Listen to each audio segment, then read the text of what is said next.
आजको भिडियोमा हामी यस्तो व्यक्तित्वको बारेमा चर्चा गर्नेछौँ। अहिलेको समयमा नेपालमा उहाँको गीत र उहाँको नाम नसुनेको सायदै हुनुहुन्छ होला। हजुर, उहाँ हुनुहुन्छ Durgesh Thapa. Hello everyone, welcome back to my YouTube channel Diamond official.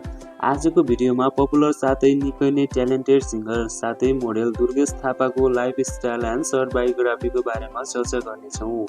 यस भिडियोलाई अन्तिमसम्म हेरेर साथ दिनुहोला र हजुरहरूलाई पनि दुर्गेश थापा र उहाँको गीतहरू मनपर्छ भने सम्मान स्वरूप भिडियोलाई एक लाइक र च्यानललाई सब्सक्राइब गर्न नभुल्नुहोला। अब लागौँ आजको भिडियोतर्फ। रियल नाम रहेको छ दुर्गा बहादुर थापा भने निकनेम साथै पपुलर नाम चाहिँ दुर्गेश थापा रहेको छ। डेट अफ बर्थ रहेको छ 22 मे 1999 भने 2025 अनुसार 35 इयर्सको भइसक्नु भएको छ। त्यसै गरी बर्थ प्लेस रहेको छ बागलुङ नेपाल भने हालको करेन्ट एड्रेस चाहिँ काठमाडौँ नेपाल रहेको छ। दुर्गेश थापा नेसनालिटी नै नेपाली हुनुहुन्छ भने उहाँको रिलिजन चाहिँ हिन्दू रहेको छ। अब कुरा गरौँ दुर्गेश थापाको फिजिकल स्टेटस सम्बन्धी। हाइट रहेको छ 5 फिट 6 इन्च भने वेट रहेको छ 76 किलोग्राम एन्ड हेयर कलर रहेको छ ब्ल्याक भने आई कलर पनि ब्ल्याक नै रहेको छ। दुर्गेश थापाको एजुकेसन क्वालिफिकेसन सम्बन्धी कुरा गर्नुपर्दा उहाँको एजुकेसन क्वालिफिकेसन ब्याचलर डिग्री रहेको छ र उहाँले आफ्नो स्कुल चाहिँ श्री जनहित मावि स्कुलबाट पास गर्नुभएको थियो भने कलेज चाहिँ व्हाइट टावर इन्टरनेसनल कलेजबाट पास गर्नुभएको थियो। अब कुरा गरौँ दुर्गेश थापाको फ्यामिली सम्बन्धी। दुर्गेश थापाको म्यारिटल स्टेटस सम्बन्धी कुरा गर्नुपर्दा उहाँ म्यारिड हुनुहुन्छ र उहाँको वाइफको नाम रहेको छ प्राची लामा र उहाँहरू बीच एकजना छोरा पनि हुनुहुन्छ र उहाँको फादर हुनुहुन्छ हेमबहादुर थापा र मदर चाहिँ पवित्र कुमारी थापा हुनुहुन्छ। दुर्गेश थापाको हबिज सम्बन्धी कुरा गर्नुपर्दा उहाँको हबिजमा dancing, singing, travelling and photoshoot रहेको छ। त्यसै गरी दुर्गेश थापाको प्रोफेसन सम्बन्धी कुरा गर्नुपर्दा उहाँ प्रोफेसनले singer, song writer, stage performer and dancer हुनुहुन्छ। त्यसै गरी अब कुरा गरौँ दुर्गेश थापाको सोसियल साइट सम्बन्धी। उहाँको फेसबुक पेज रहेको छ दुर्गेश थापा भने जसमा अहिलेसम्म 1 मिलियन अर्थात् 10 लाखले फलो गर्नुभएको छ र उहाँको इन्स्टाग्राम एकाउन्ट रहेको छ दुर्गेश थापा अफिसियल जसमा अहिलेसम्म 71,000ले फलो गर्नुभएको छ र उहाँको दुर्गेश थापा नामको अफिसियल युट्युब च्यानल रहेको छ जसमा अहिलेसम्म 1.5 मिलियनले सब्सक्राइब गर्नुभएको छ। त्यसै गरी दुर्गेश थापाको म्युजिक भिडियो सम्बन्धी कुरा गर्नुपर्दा दुर्गेश थापाले अहिलेसम्म आइपुग्दा धेरै नै गीतमा स्वर दिइसक्नु भएको छ र धेरै भिडियोमा मोडलिङ पनि गरिसक्नु भएको छ।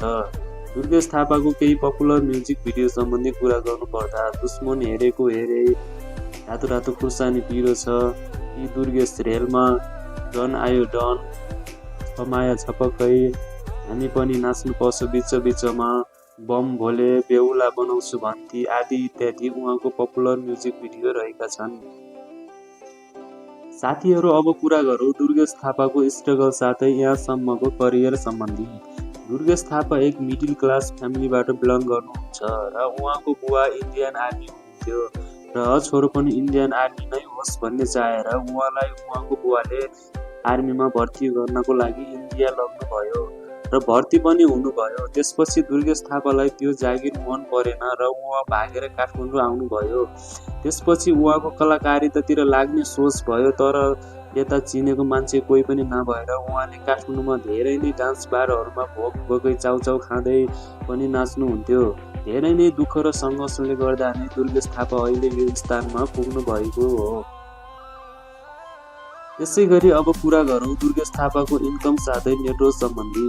दुर्गेश थापाले प्राय आफैले म्युजिक निकालेर आफैले नै मोडलिङ गर्नुहुन्छ र अनि उहाँले मेला महोत्सव गर्दा चाहिँ भ्याइ नभ्याइ हुन्छ र उहाँको यो सबै इन्कम हेर्दा महिनामा लगभग 7 देखि 8 लाखसम्म मजाले कमाउनुहुन्छ र उहाँको नेटवर्कको कुरा गर्नुपर्दा करिब 5 देखि 7 करोडसम्म रहेको छ।